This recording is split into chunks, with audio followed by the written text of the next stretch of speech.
நாமத்திற்கு மகிமுண்டாவதாக. இந்த வேத பாட கூட்டங்களில் நாம் தொடர் சத்தியமாக இயேசு கிறிஸ்து செய்தான அற்புதங்களை குறித்து நாம் படித்து கொண்டு வருகிறோம்.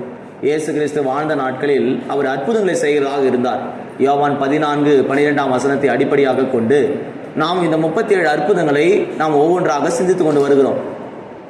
14:12 சொல்லப்பட்டுகிறது, என்னை விசுவாசிக்கிறவன் நான் செய்த கிரியை தானும் செய்வான், இவைகளிலும் பெரிய கிரியைகளை செய்வான்.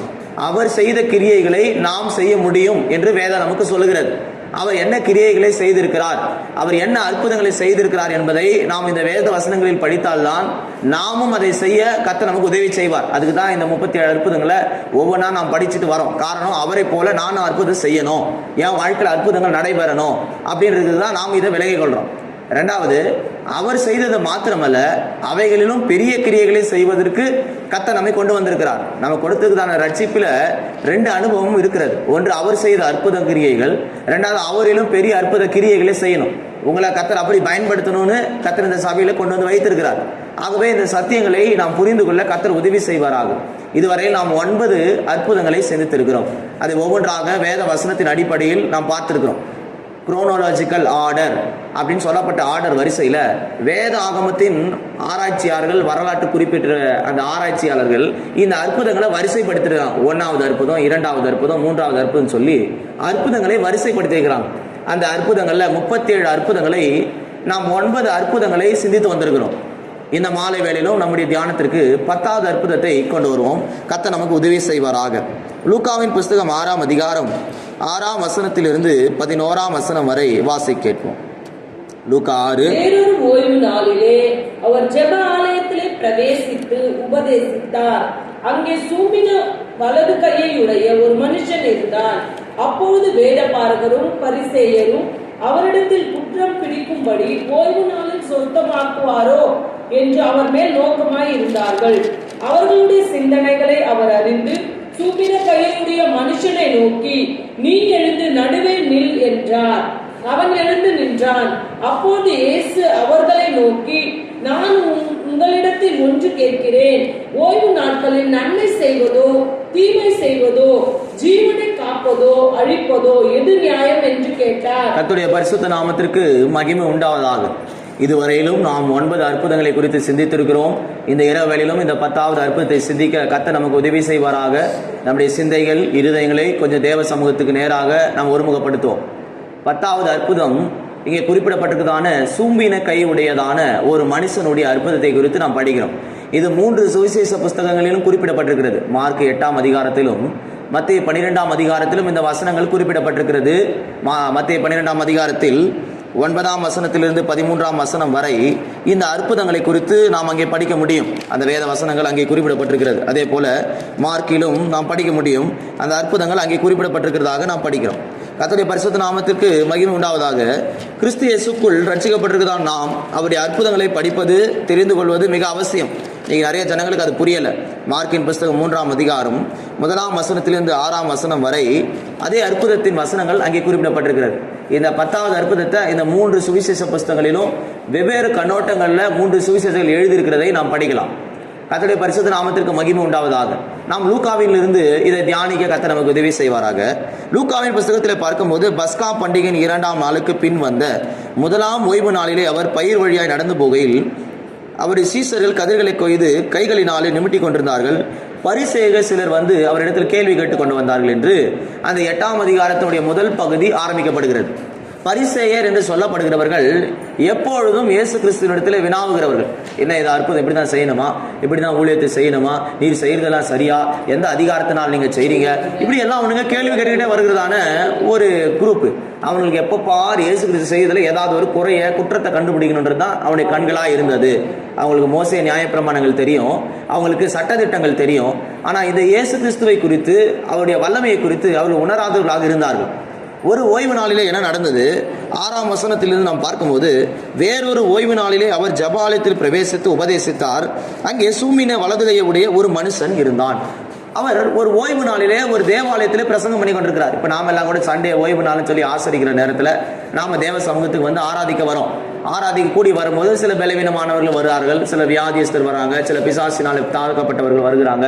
இப்படி பலதரப்பட்ட ஜனங்கள் வருகிறதை நாம் பார்க்கிறோம். இயேசு கிறிஸ்துவும் ஜெப ஆலயங்களிலே பிரசங்கம் பண்ணி கொண்டு வந்தார். அங்கே சூம்பின கை உடையதான ஒரு மனிதன் வந்ததாக படிக்கிறோம். இந்த சூம்பின கை ஆங்கிலத்தில் அந்த வார்த்தைக்கு அர்த்தத்தை பார்க்கும்போது விரல்கள் வழங்கப்படாது. இப்படி இருக்கும் விரல்கள், ஒருவேளை கை இப்படி இருக்கும். அவனால் கையை நம்ம போல ஆக்ஷன் பண்ண முடியாது, எதையும் எடுக்க முடியாது, எதையும் சாப்பிட முடியாது. யோசிச்சு பாருங்க, விரல்கள் எல்லாம் ஒன்று போல ஒன்று. நமக்கு இப்போ நல்லா இருக்குது, விரல்கள் ஃபங்க்ஷன் பண்ணுது. அவனுக்கு விரல்கள் இப்படி இருந்துச்சுன்னா என்ன நடக்கும்? உங்களுக்கு உங்களால் ஏதாவது செய்ய முடியுமா, ஏதாவது பண்ண முடியுமா? அவனுக்கு அந்த வாழ்க்கையில் அவன் வலது கை ஒரு ஊனமுற்ற வலது கையை போல அவன் வாழ்க்கை காணப்பட்டது. இப்படிப்பட்டதான ஒரு மனிதன் இயேசு கிறிஸ்து பிரசங்கிக்கும் போது அங்கே காணப்பட்டதாக நாம் இங்கே படிக்க கேட்கிறோம். இன்னைக்கு நம்முடைய வாழ்க்கையில் இந்த அற்புதத்தின் மூலமாக நாம் சிந்திக்க வேண்டிய காரியம், நம்முடைய கரங்கள் எப்படி இருக்கிறது. இங்கே இந்த வலது கரத்தை குறித்து நாம் படிக்கிறோம். ஒரு மனுஷனுக்கு வலது கை ரொம்ப அவசியமானது. இங்கே இருக்கிற உங்களுக்கு வலது கை இல்லாமல் ஒன்றுத்தையும் செய்ய முடியாது. உங்களுக்கு பாருங்க, நமக்கு பலமே வலது கை தான். எந்த காரியத்தை நீங்கள் டக்குன்னு எடுக்க சொன்னால் கூட டக்குன்னு வலது கை தான் தானாக போகும். பிரெயின் ஃபங்க்ஷனு இந்தியன் பீப்புள்ஸ்க்கு நம்ம எல்லாருக்கும் கை நீங்கள் ஏதாவது பொருள் எடுக்கணும், பிரெயின் தானாக வலது கை தான் கொண்டு போகுது. இடது கை அவ்வளோ சீக்கிரம் போகாது. ஒரு சிலருக்கு இடது கை பழக்கம் உள்ளவர்களுக்கு போகுது. ஆனால் குறிப்பிட்டப்பட்டதான எல்லா ஜனத்துக்கும் பலம் எதுனா வலது கை தான் நாம் பயன்படுத்துகிறோம். அப்படி இந்த மனுஷனுக்கு வலது கை ஒரு சூம்பினதான கை. இதில் எந்த வேலையும் செய்ய முடியாது, எந்த காரியத்தையும் செய்ய முடியாது. உலகத்தின் பார்வையில் அது ஊனமுற்றதான கையை போல காணப்படுகிறது. ஓய்வு நாளிலே இவன் பிரசங்கத்தை கேட்டுக்கொண்டிருக்கிறான். அந்த வசனத்தை பார்க்கும்போது, உபதேசித்தார் ஒரு மனுஷன் அங்கே இருந்தான். அப்பொழுது வேதபாரகரும் பரிசேயரும் எடுத்து குற்றம் பிடிக்கும்படி ஓய்வு நாளில் சொஸ்தமாக்குவாரே என்று அவர் மேல் நோக்கமாக இருந்தார்கள். அங்கே இருக்கிற எல்லா ஜனங்களும் பிரசங்கத்தை கவனிச்சுட்டு இருக்கிறாங்க. இந்த சூம்பின கையை கூடிய மனுஷன் கூட அவருடைய வார்த்தையை கேட்டுக்கிட்டு இருக்கிறான். என்ன சொல்ல போறாரு, எப்படி இருக்குன்னு. அவனுக்கு நான் நினைக்கிறேன், அவன் அற்புதங்களை சிதிச்சு வந்தானோ வரலையோ, அவன் அற்புதத்தை எதிர்பார்த்தானோ எதிர்பார்க்கலையோ, இவர் குணமாக்குவாரா குணமாக்க மாட்டாரான்ற சந்தேகத்தோடு வந்தானோ வரலையோ, ஆனால் அவருக்கு இந்த பரிசேயர் சதுசேயருக்கு ஒரு சந்தேகம் இருந்தது. இவனை குணமாக்குவாரா, என்ன செய்கிறார், குற்றம் பிடிக்கலான்னு பார்க்கலான்னு வராங்க. நல்லா கவனிங்க. வியாதியஸ்தனா வந்த சூம்பின கையுடையவனை பற்றி அவன் விசுவாசித்ததாகவோ அவன் சுகமாக்கப்பட வேண்டும் என்று வந்ததாகவோ அங்கே குறிப்பிடலை. ஆனால் அங்கே இருந்த பரிசேயருக்கு தெரியுது இவர் குணமாக்குவார். இவர் இன்னைக்கு குணமாக்குறாரா இல்லையா என்பதை பார்க்கலான்ற கேள்வியோடு வந்திருக்கிறாங்க. இன்னைக்கு சபைக்கு வர்ற பலருக்கும் பல கேள்வி இருக்குது. ஒரு சிலருக்கு இன்னையோட குணமாகுமா, ஒரு சிலருக்கு அவங்களுக்கு நல்லா இருவான்னு பார்க்கலாம், அப்போ வேணால் நாம் போகலாம் அப்படின்னு வராங்க. ஒரு சிலர் பாருங்க, என் குடும்பம் இல்லை, வர்ற கூட கூட்ட ஒரு ஆளுக்கு நல்லா ஆயிடுச்சுன்னா நான் இயேசுவை ஏற்றுக்கொள்கிறேன், அப்படியெல்லாம் கேள்விகளோடு வர்றதை நம்ம பார்க்குறோம். இங்கே இந்த மனிதனுக்கு வலது கை சூம்பினதாக படிக்கிறோம். இந்த பரிசேயர் காத்திருக்கிறாங்க, அவர் என்ன செய்ய போகிறார். இப்போ நீங்கள் அந்த 4 சுவிசேஷ புஸ்தகம், இந்த 2-3 சுவிசேஷ புஸ்தகத்தில் குறிப்பிடப்பட்டிருக்குது. ஆனால் எங்குமே நான் படிக்கிறேன் இவன் வாஞ்சியாக போனதாகவோ இல்லை இந்த அற்புதத்தை பெறமுடி போனதாகவோ குறிப்பிடப்படல. நீ வேணா படிச்சு பாருங்க. மத்தேயு புஸ்தகம் 12ஆம் அதிகாரத்தை பார்க்கும்போது அங்கே என்ன சொல்லப்பட்டிருக்கிறது. மத்தேயு புஸ்தகம் 12ஆம் அதிகாரம் 10ஆம் வசனம். அங்கே சூம்பின கையுடைய மனுஷன் ஒருவன் இருந்தான். அப்பொழுது அவர் மேல் குற்றம் சாட்டும்படிக்கு ஓய்வு நாளில் சொஸ்தமாக்குகிறது நியாயமா என்று கேட்டார்கள். அதற்கு அவர், உங்களில் எந்த மனுஷனாலும் ஒரு ஆடு இருந்து அது ஓய்வு நாளில் குழியிலே விழுந்தால் அதை பிடித்து தூக்கி விட மாட்டேனோ. மார்க் 3:1 படிக்கும்போது மறுபடியும் அவர் ஜெப ஆலயத்தில் பிரவேசித்தார். அங்கே சூம்பின கையை உடைய ஒரு மனுஷன் இருந்தான். நீங்க 3 சுவிசேஷ புஸ்தகத்தை படிச்சு பாருங்க. அங்க எங்கேயுமே இந்த சூம்பின கையுடைய மனுஷனை எங்கேயும் போய் அவன் அற்புதத்துக்காக வந்ததாகவோ இல்லை இவர் சத்தியத்தை கேட்டு வாஞ்சியோடு விசுவாசத்தோடு வந்ததாகவோ எங்கேயும் குறிப்பிடலை. அவன் வந்தான், அவனும் சபையில் உட்காந்துருக்கிறான், அவனும் கேட்டுக்கிட்டு. இப்போ நம்மில் பலர் கூட தேவ சமூகத்தில் உட்காந்துருக்கிறோம். அற்புதம் நடக்குமான்னு தெரியல, அற்புதம் கர்த்தர் செய்வாரான்னு தெரியல, ஆனால் ஏதோ வரணுமே அப்படின்னு உட்காந்துருக்கலாம். ஒருவேளை அவங்க சொன்னாங்க அப்படின்றதுக்காக வந்திருக்கலாம். ஒருவேளை நம்முடைய மனதில் ஏதோ ஒரு கேள்வி இருக்கலாம், ஏதோ ஒரு பார்ப்போம் என்ன செய்கிறாங்க தான் பார்ப்போமே அப்படி ஒரு கேள்வி இருக்கலாம். ஆனால் இந்த பரிசேயருக்கு தெரியுது இவர் அற்புதங்களை செய்கிறவர், இப்பொழுது இவனுக்கு செய்கிறாரா, அதுதான் அவனுடைய கேள்வி.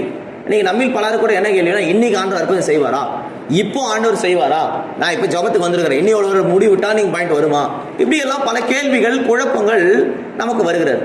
இவனுக்கு இந்த வலது கை சூம்பினதாக காணப்பட்டது. ஒரு மனுஷனுக்கு வலது கை மிக அவசியமானது. அதை கொண்டு தான் வேலை செய்கிறாங்க, எல்லா காரியம் செய்கிறாங்க. நான் ஒரு 7 காரியம் ஒரு மனுஷனுடைய வலது கை எவ்வளவு முக்கியமானது என்பதை நான் வேத வஸ்திரங்களிலிருந்து சிந்திக்கலாம். ஒருவேளை நம்முடைய வலது கை அப்படி இருந்தா, நம்முடைய வாழ்க்கையில் இப்படிப்பட்ட சம்பவங்கள் இருந்தால் இன்னைக்கு நம்முடைய கர்த்தர் சுகமாக்க விரும்புகிறார்.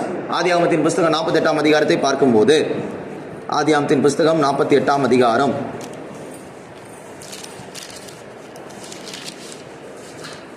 16, 17, 18 வசனங்கள். எல்லா தீமைக்கும் நீங்களாக்கி என்னை மீட்ட தூதனானவரும் இந்த பிள்ளையை ஆசீர்வதிப்பாராக. என் பேரும் என் பிதாக்களாகிய ஆபிரகாம், ஈசாக் என்பவர்களின் பேரும் இவர்களுக்கு இடப்பட கடவுது. பூமியில் இவர்கள் மிகுதியாய் பெருக கடவார்கள். தகப்பன் தன் வலது கையை எப்பிராயிமுடைய தலையின் மேல் வைத்ததை யோசேப்பு கண்டு அது தனக்கு பிரியம் இல்லாதபடியால் எப்பிராயிமுடைய தலையின் மேல் இருந்த தன் தகப்பனுடைய கையை மனாசேயுடைய தலையின் மேல் வைக்கும்படிக்கு எடுத்து, என் தகப்பனே, அப்படியல்ல, இவன் மூத்தவன், இவனுடைய தலையின் மேல் உன்னுடைய வலது கையை வைக்க வேண்டும் என்றார். அவன் தகப்பன் தடுத்து, அது எனக்கு தெரியும் என் மகனே, எனக்கு தெரியும், இவனும் ஒரு ஜனக்கூட்டம் ஆவான், இவனும் பெருகுவான். நீங்க இங்க இருந்து நம்முடைய தியானத்தை தொடங்குவோம். சூம்பினதான வலது கை. இன்னைக்கு நம்முடைய கரங்கள் எப்படி இருக்கிறது, நம்முடைய வலது கை எப்படி இருக்கிறது என்பதை இந்த வசனங்கள் மூலமாக நாம் சிந்திக்கலாம். 7 காரியங்கள் நம்முடைய வலது கை சூம்பி இருந்தால் நம்முடைய வலது கை ஆசீர்வாதத்தை இழந்திருக்கிறது என்பதை கர்த்தர் நமக்கு உணர்த்துகிறார். வலது கை இல்லாமல் ஒன்றத்தையும் செய்ய முடியாது. ஒரு மனுஷனுக்கு 2 கையை கர்த்தர் படைச்சிருக்கிறார். அதில் மிக முக்கியமான கை இந்த வலது கை. நமக்கு இந்த வலது கையை வச்சுக்கிட்டு தான் நம்ம எல்லாத்தையும் செய்கிறோம். இங்கே ஆதியாகமத்தின் 48ஆம் அதிகாரத்தில் 16ஆம் வசனத்திலும் 18ஆம் வசனத்தில் குறிப்பிடப்பட்டிருக்கிறது, உம்முடைய வலது கை வைக்க வேண்டும் என்று சொல்லப்படுது. யாக்கோபு தன் பேர பிள்ளைகளாகிய யோசேப்பின் பிள்ளைகளை ஆசீர்வதிப்பதற்கு அந்த சம்பவத்தில் குறிப்பிடப்பட்டதான வசனத்தை நாம் அங்கே படிக்க கேட்கிறோம். யோசேப்பு தன் பிள்ளைகளை கொண்டு வந்து தகப்பனாகிய யாக்கோபு ஆசீர்வதிக்கும்படி கொண்டு வருகிறான். அவனை பார்த்தா வலது கையை இளையவன் மேலும் இடது கையை மூத்தவன் மேல வைக்கிறான். அப்ப யோசேப்பு கேட்கிறான், இல்ல, வலது கையை தான் நீங்க மூத்தவன் மேல வைக்கணும், அதுதானே உண்மை, அதுதானே சரி அப்படின்னு அவன் சொல்றான். வலது கை எதை காண்பிக்கிறது? இங்கே ஆசீர்வாதங்களை காண்பிக்கிறது. ஒரு கர்த்தருடைய பிள்ளைகள் ஆசீர்வாதமான ஒரு வாழ்க்கையை கர்த்தர் நமக்கு வைத்திருக்கிறார். யாக்கோபின் வலது கை என்பது ஆசீர்வாதத்தை காண்பிக்கிறது. கர்த்தர் நம்முடைய வலது கரங்கள் ஆகிய வாழ்க்கை ஆசீர்வாதமான ஒரு வாழ்க்கையை எதிர்பார்க்கிறார். இன்னைக்கு உங்க ஆசீர்வாதம் சுருங்கி இருக்குதா இல்ல சரியான விதத்தில் இருக்கிறதா என்பதை சிந்தித்து பாருங்க. இன்னைக்கு அநேகருடைய ஆசீர்வாதங்கள் சரியான விதத்தில் இல்லாமல் போயிருக்கிறது. உங்களுடைய வலது கரங்கள் சூம்பினதை போல ஆசீர்வாதங்கள் பறிக்கப்பட்டிருக்கிறது. ஆசீர்வாதமா இருக்க வேண்டிய வாழ்க்கையில சாபங்களும் தரித்திரங்களும் போராட்டங்களும் இப்படிப்பட்டதான காரியங்கள் நம்முடைய வாழ்க்கையில் இருக்குது. உங்க வலது கை என்பது ஆசீர்வாதத்தை நீங்கள் எடுத்துக்கொள்வோம். உங்க ஆசீர்வாதம் எப்படி இருக்குது? கர்த்தருடைய பிள்ளைகளுடைய வீடு ஆஸ்வதிக்கப்பட்ட வீடு. உங்க வீடு ஆஸ்வாதம் நிரம்பி இருக்கிறதா? நன்மையினால் நிரம்பி இருக்கிறதா? எந்த வீடை கேட்டாலும் இன்னைக்கு ஆஸ்வாதம் இல்லை, இது குறைவு, அது குறைவு, இந்த தேவை இருக்குது, இந்த கடன் இருக்குது, அந்த கடன் இருக்குது, எல்லாருக்குமே ஏதோ ஒரு குறைவு, ஆசீர்வாதத்தில் குறைவுள்ளவர்களாக இருக்கிறோம். ஆனால் ஆபிரகாமுக்கு கர்த்தர் சொல்லும் போது ஆபிரகாமை ஆசீர்வதிக்கவே ஆசீர்வதித்து அவனை பெருகவே பெருக பண்ணுவதாக வாக்கு கொடுத்தார். நம்முடைய தேவன் தம்முடைய பிள்ளைகளை ஆசீர்வதிக்கிறவர் என்பதை நம் வேத வசனத்தில் படிக்கிறோம். இன்னைக்கு உங்க ஆசீர்வாதத்தின் நிலைமை என்ன அளவில் இருக்குது? உலகத்தில் பாருங்க, எவ்வளோ செல்வ செழிப்பு ஆசீர்வதிக்கிறாங்க. அந்த ஆசீர்வாதத்தை கர்த்தர் சொல்லல. கர்த்தருடைய ஆசீர்வாதம் என்று ஒன்று உள்ளது. அந்த ஆசீர்வாதத்தில் வேதனை இல்லை, அந்த ஆசீர்வாதத்தில் போராட்டம் இல்லை, அந்த ஆசீர்வாதத்தில் குறைவு இல்லை, அந்த ஆசீர்வாதத்தில் தேவை இல்லை, அந்த ஆசீர்வாதத்தில் குழப்பம் இல்லை. ஏன்னா அது கர்த்தர் தருகிற ஆசீர்வாதம். உங்க வீடுகளில் எந்த ஆசீர்வாதம் இருக்குது, எதை இழந்திருக்கிறீங்கிறத சிந்திங்க. சூம்பின கை என்பது ஆசீர்வாதத்தை இழந்ததான ஒரு நிலைமை. இந்த கைகள் பாருங்க எப்படி மாறி ஒன்றும் இல்லாமல் மாறி போச்சு. இது ஃபங்க்ஷன் செய்யல. இப்போ உங்களுக்கு கூட ஆசீர்வாதங்கள் நம்மளால் பெற முடியாதபடி சத்துரு நம்முடைய கரங்களை சூம்பின கையை போல, கை வழங்காத போல கையை பிடிக்கிறான். நீங்க கைகள் நல்லா ஆசீர்வாதமா இருக்குதா? வச்சு பாருங்க. மற்றவர்களுக்கு கொடுக்கும்படியாக, ஆஸ்வதிக்கும்படியாக. இங்க 2 காரியம் இருக்குது. யாக்கோபு ஆஸ்வதிக்கப்பட்டவன். யாக்கோபின் கரங்களிலிருந்து அவனுடைய தலைமுறைக்கு பிற்பாடு இருக்கிற பேர பிள்ளைகள் தலைமுறைக்கு ஆசீர்வாதம், 2வது தலைமுறைக்கு ஆசீர்வாதம் போகுது. இன்னைக்கு நீங்க ஆசீர்வாதமா இருக்கிறீங்களா? உங்க பிள்ளைகள், உங்கள் தலைமுறைகள் ஆஸ்வதிக்கப்பட்டிருக்கிறதா? எவ்வளவு ஆசீர்வாத நிலைமையில நாம் வளர்ந்துருக்கிறோம். சபையில வந்த பிறகு இனியும் அதே மாதிரி தரித்திர நிலைமையில் இருந்தா நம்முடைய கரங்கள் சரியான விதத்தில் இல்லை, அது சூம்பின கைகளாக இருக்கிறது. இன்னைக்கு உங்க ஆசீர்வாதத்தை கர்த்தர் புதுப்பிக்கணும்னு விரும்புகிறார். கர்த்தரின் ஆசீர்வாதத்தை ஐஸ்வர்யத்தை தரும். நீதிமொழிகள் 10ஆம் அதிகாரத்தை பார்க்கும்போது 22ஆம் வசனத்தில் என்ன சொல்லப்பட்டிருக்கிறது? நீதிமொழிகள் 10:22.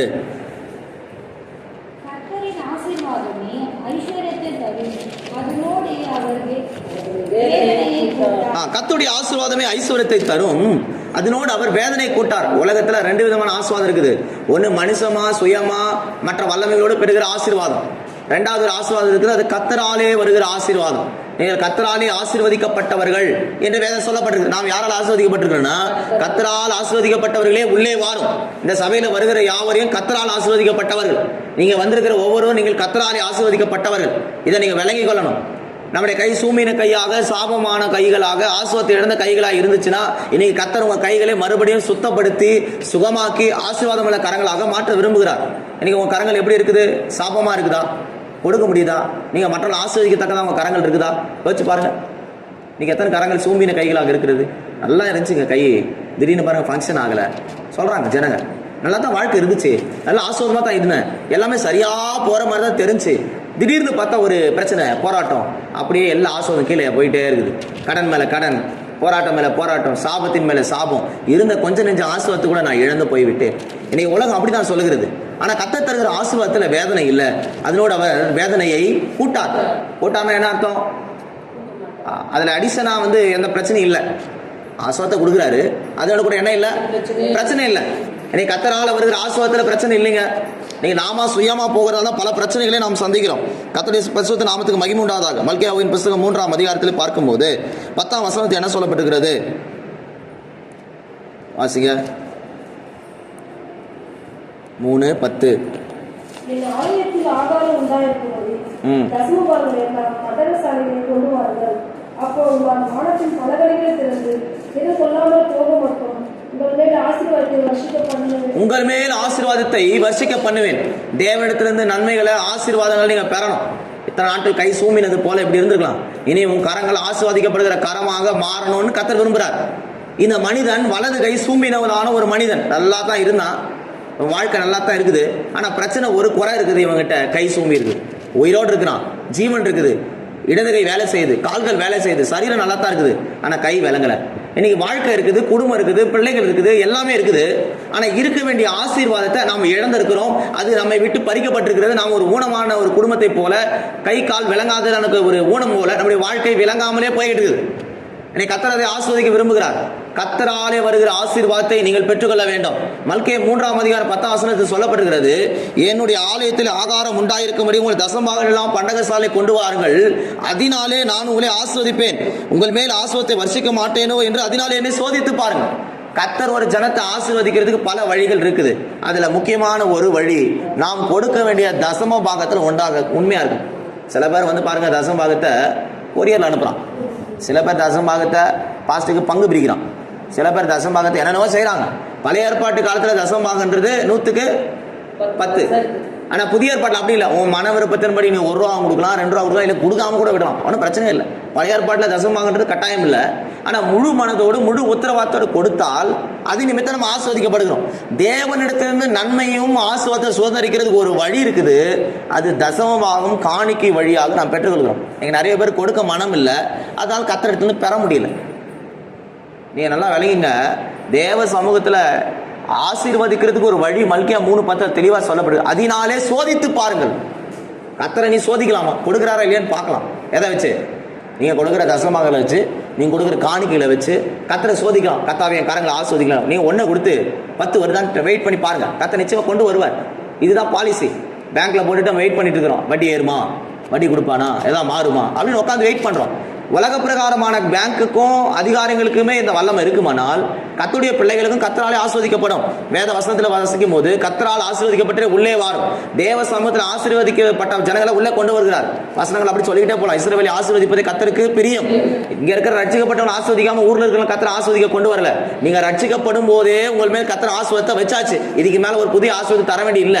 உலக தோற்றத்துக்கு முன்பே எபேசியர் 1ஆம் அதிகாரம் 3ஆம் வசனத்தில் சொல்லப்பட்டிருக்கிறது, உன்னதங்களுக்குரிய சகல ஆசீர்வாதத்தினாலும் பூமிக்குரிய சகல ஆசீர்வாதத்தினாலும் அவர் நம்மை ஆசீர்வதித்திருக்கிறார். ஆசீர்வாதம் இருக்குது, நாம இன்னும் பெற முடியல. ஏன்னா நாம இன்னுமே ஆசீர்வாதத்தை கேட்டு பெற்றுக்கொள்ளல. நாம சரியில்லாம தேவனுடைய நன்மை பெற முடியாது. இங்க பாருங்க, யாக்கோபு தன் பேர பிள்ளைகளாகிய யோசேப்பின் பிள்ளைகளை ஆஸ்வதிக்கும் போது மூத்தவன் மேல கையை வைக்காம இளையவன் மேல கையை வச்சு அவனை பிளஸ் பண்றான், ஆஸ்வதிக்கிறான். அப்போ வலது கரம் என்பது ஆசீர்வாதங்களை காண்பிக்கிறது. நம்முடைய ஆசீர்வாதத்தை நம்ம எவ்வளவு இழந்திருக்கிறோம். இந்த மாதத்தில் 6ஆம் மாதம் வருஷம் நடுவு வந்துட்டோம். வருஷம் தொடங்கினதுல இருந்து இந்த 6 மாதங்கள் எத்தனை தரித்திரங்களை, எத்தனை கடன் போராட்டங்களை, எத்தனை சாபங்களை, எத்தனை வறுமைகளை நாம் கடந்து வந்திருக்கிறோம். அவங்க இடது கை நல்லா இருந்துச்சு, அவன் சரீரம் நல்லா இருந்துச்சு. இது நம்ம இப்படி எடுத்துக்கொள்ளோம். வாழ்க்கை நல்லா இருக்குது, குடும்பம் இருக்குது, பிள்ளைகள் இருக்கிறாங்க, வேலை இருக்குது, எல்லாமே இருக்குது. ஆனா இருக்க வேண்டிய ஆசீர்வாதம் இல்லாமல் இருக்கு. நீங்க நம்முடைய குடும்பத்தில் எப்படி இருக்குன்னு கொஞ்சம் சிந்தித்து பாருங்க. அப்போ முதலாவது வலது கை சூமினது என்பது ஆசீர்வாதம் இல்லாததான ஒரு வாழ்க்கை. நியாயாதிபதிகள் 5ஆம் அதிகாரத்தை படிக்கும்போது அங்கே என்ன படிக்கிறோம்? நியாயாதிபதிகள் 5ஆம் அதிகாரத்தை படிக்கும்போது 26ஆம் வசனத்தை பார்த்தால் அங்கே என்ன சொல்லப்பட்டிருக்கிறது? படிங்க. தன் கையால் ஆணியையும் தன் வலது கையால் தொழிலாளரின் சுத்தியையும் பிடித்து சிசேராவை அடித்தாள். அவன் நெற்றியில் கடாவி அவன் தலையை உடைத்து போட்டார். கர்த்தருடைய பரிசுத்த நாமத்திற்கு மகிமை உண்டாவதாக. யாகேல் என்று சொல்லப்பட்டதான ஒரு ஆசீர்வதிக்கப்பட்டதான கேனியனான எபேரினுடைய மனைவி குறித்து நாம் இங்கே படிக்கிறோம். நீங்கள் நியாயாதிபதிகள் 5ஆம் அதிகாரத்தில் 24 அது சொல்லப்பட்டிருக்கிறது. அவள் ஒரு உங்களை என்னைய போலதான மனுஷி தான். அவளுக்கு பேரே ஆசீர்வதிக்கப்பட்டவளாகிய யாகேல். அவளுக்கு பாருங்க, இங்க சொல்லப்பட்டிருக்க இந்த வலது கை ஆணியை பிடித்து சிசேராவை வைத்து ஒரே அடி அடிச்சு அவன் கொன்று போட்டான். ஒரே ஆணியை கொண்டு எதிரியை வச்சு வீழ்த்துறான். இன்னைக்கு நமக்கு வலது கை சரியா இருந்தா தான் எதிரியை வீழ்த்த முடியும். இன்னைக்கு பாருங்க, நம்மளால ஜெயிக்கவே முடியல. பலதரப்பட்ட போராட்டம் தேடிக்கிட்டு வருது. சிசேரா வீட்டுக்கு உள்ள நுழைஞ்சிட்டு அவன் இவட்ட கேட்டது தண்ணியை தாகத்துக்கு தான். அவன் இல்லை, நான் பாலை உனக்கு கொடுக்குறேன்னு சொல்லி கொண்டு வர்றதுக்குள்ள ஒரு ஆணியை, இவன் நித்திரையா இருந்தான், ஒரு ஆணியை கொண்டு போய் வச்சு அடிச்சா அந்த ஆணி நெத்திக்குள்ள பாஞ்சி பூமிக்குள்ள தலையிலிருந்து இறங்கி பூமிக்குள்ளே வந்துருச்சு. இது சத்துருக்களை அழிப்பதை காண்பிக்கிறது. ஒரு கர்த்தருடைய பிள்ளைகளுடைய கரம் என்பது சத்துருக்களோடு யுத்தம் பண்ணணும். இன்னைக்கு உங்க கரம் சூமினதா இருந்தா உங்க சத்துருக்களை ஜெயிக்க முடியாது. உங்களுடைய கரம் சரியில்லைன்னா சத்துருக்களோடு போராட முடியாது. இன்னைக்கு எவ்வளோ போராட்டத்தை நாம சந்திச்சு ரொம்ப சோர்ந்து போயிருக்கிறோம். ஏன்னா நம்முடைய வலது கரம் யுத்தம் பண்ண முடியல. தேவனுடைய வலது கரம் பராக்கிரமம் செய்யும். அவராலே நாம் பராக்கிரமம் செய்வோம் என்று நாம் இந்த வேத வசனங்களை படிக்கிறோம். வசனத்தில் பார்க்கும்போது அவன் நெற்றியிலே உருவ கடாவி அவன் தலையை உடைத்து போட்டாள் என்று அங்கே படிக்கிறோம்.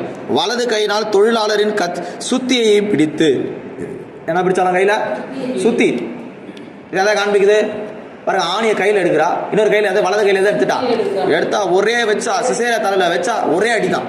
இன்னைக்கு நமக்கு எதிராக அடிக்கிற பிரச்சனைகளை உங்களால் ஜெயிக்க முடியுதா? உங்க வலதுகாரம் சரியா இருந்தா நீங்க யுத்தம் பண்ணியிருப்பீங்க. நீங்க நம்முடைய யுத்தங்கள் எல்லாம் பாருங்க, சோர்ந்து டயர்ட் ஆகிட்டோம், மனசோர்வே வந்துடுது. இதுக்கு மேலே போராட முடியாது, அவ்வளோதான், முடிஞ்சு எல்லா காரியம். ஆனால் இவன் அப்படி இல்லை, சுத்தியால எடுத்து ஒரே ஆணி தான், ஒன் ஷாட் தான், செத்தே போயிட்டான். சத்ரு அடிக்கிறதுக்கு பல மணி நேரம் தேவையில்லை. கோலியாத்து பாருங்க, பெரிய ஆள் தான், நிற்கிறான். உன்னால் ஒன்றும் செய்ய முடியாதுன்னு சொல்கிறான். தாவீது நம்மளை மாதிரி பேசிக்கிட்டு வீண் வார்த்தைகளை பேசிக்கிட்டு இல்லை, ஒரு கல்லை எடுத்தா சொல்லட்டி அடிச்சான், ஒரே அடித்தான். யார் விழுந்தான்? இன்னைக்கு நம்மளால விட முடியலையே. அதே பிரச்சனை, அதே போராட்டம், அதே சத்துரு, அதே ஆளு, அதே ஜனம், இதே தான் சொல்லிட்டு வரோம். உங்க கம்ப்ளைண்ட் கொஞ்சம் சிந்தித்து பாருங்க. சொன்ன பிரச்சனையே சொல்லிக்கிட்டு வரோம். சிசேரா வந்தா அவன் பெரிய ஆளு, ஜனங்களே அவனை கண்டு பயப்படுறாங்க, யுத்த வீரர்கள்லாம் பயப்படுறாங்க. ஆனா எந்த பெண்ணு பாருங்க எவ்வளவு தைரியசாலி, ஒரு ஆணியை பிடிச்சு ஒரே அடிதான். நீங்க நம்ம எத்தனை விதத்துல கோழ மாதிரி பயந்து உட்கார்ந்துருக்கிறோம். யோசிச்சு பாருங்க. நம்முடைய கை சரியா இருந்தா தைரியமா யுத்தம் பண்ணும். உங்களால் யுத்தம் பண்ண முடியுதா? சத்துருக்களோடு போராட முடியுதா? போராடுவதுன்னா என்ன? ரோமரின் புஸ்தகத்தில் பார்க்கும்போது ஜபத்தில் போராடுவது ஒரு தன்மை. ரோமரின் புஸ்தகத்தில் பார்க்கும்போது நமக்கு போராட்டம் வந்து உலக பிரகாரமான போராட்டம் இல்லை. உடனே நீங்கள் போராட்டம் சொன்ன உடனே யாருக்கையாவது சண்டை போடலாமா, எந்த மனுஷனாடு சண்டை போடலாமான்றதை எடுத்துடக்கூடாது. நீங்கள் நிறைய பேர் பிரச்சனையே அதுதான். போராட்டம்னு சொன்ன உடனே நாம போய் நின்று சண்டை போட்டுடலாம், இல்லை நாம ஏதாவது ஒரு முடிவு கொண்டு வந்துடலாம் நினைக்கிறோம். நாம ஜபத்தில் போராடணும். ரோமர் 15:32. ரோமர் 15:32.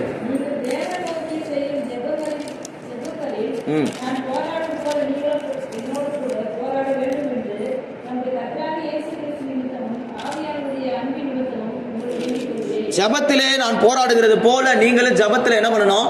போராடும். யுத்தம் என்பது நமக்கு மாம்சத்தோடு ரத்தத்தோடும் அல்ல. எபேசியர் புஸ்தகம் 6ஆம் அதிகாரத்தில் பார்க்கும்போது அது அவைகள் குறிப்பிடப்பட்டிருக்கிறதை நாம் அங்கே படிக்க முடியும். நமக்கு பிரச்சனை மாம்சத்தோடு ரத்தத்தோடும் இல்லை. 6ஆம் அதிகாரம் 11ஆம் வசனம் 12ஆம் வசனத்தை பார்க்கும்போது நீங்கள் பிசாசின் தந்திரங்களோடு எதிர்த்து நிற்க திராணி உள்ளவர்கள் ஆகும்படி தேவனுடைய சர்வாயுத வர்க்கத்தை தரித்துக் கொள்ளுங்கள். ஏனெனில் மாம்சத்தோடும் இரத்தத்தோடும் அல்ல, துரைதனங்களோடும் அதிகாரங்களோடும் இப்பிரபஞ்சத்தின் அந்தகார லோகாதிபதிகளோடும் வானமண்டலத்தில் உள்ள பொல்லாத ஆவிகளின் சேனைகளோடும் நமக்கு போராட்டம் உண்டு. பிரச்சனையே அவன் கூட தான். நீங்க என்ன சொல்றீங்க? பிரச்சனையே இவ கூட தான் பாஸ்டர். பிரச்சனையே பக்கத்து வீடு தான், பிரச்சனையே எதிர் வீடு தான். ஆனால் இவ பாருங்க, ஒரே ஒரு ஆணியை பிடிச்சா ஒரே அடிதான். நமக்கு ஒரு ஆயுதம் இருக்கிறது, அதுதான் ஆவியின் பட்டயம். இதை நீங்க எடுக்கணும். ஒவ்வொரு நாளும் உங்கள் வலது கை சரியா இருந்தால் நீங்கள் எடுப்பீங்க. இன்னைக்கு வலது கரை சூம்பி இருக்குதா இல்லை சரியா இருக்குதா சிந்தித்து பாருங்க. வலது கை சரியா இருப்பது என்பது யுத்தத்தை காண்பிக்கிறது. ஒவ்வொரு நாளும் நீங்கள் ஜபத்தில் யுத்தத்தில் நின்று எல்லாத்தையும் ஜெயிப்பீங்க. இன்னைக்கு நம்மளால போராட முடியல, யுத்தத்தில் நம்மளால நிற்க முடியல. ஆனா இந்த யாகேல் ஒரே ஒரு ஆணியை பிடிச்சு சுத்தியல் எடுத்து அடிச்சா அவன் செத்தே போயிட்டான். அப்போ வலது கை என்பது யுத்தங்களை காண்பிக்கிறது, கர்த்தருக்காக பண்ணுகிற யுத்தங்கள்.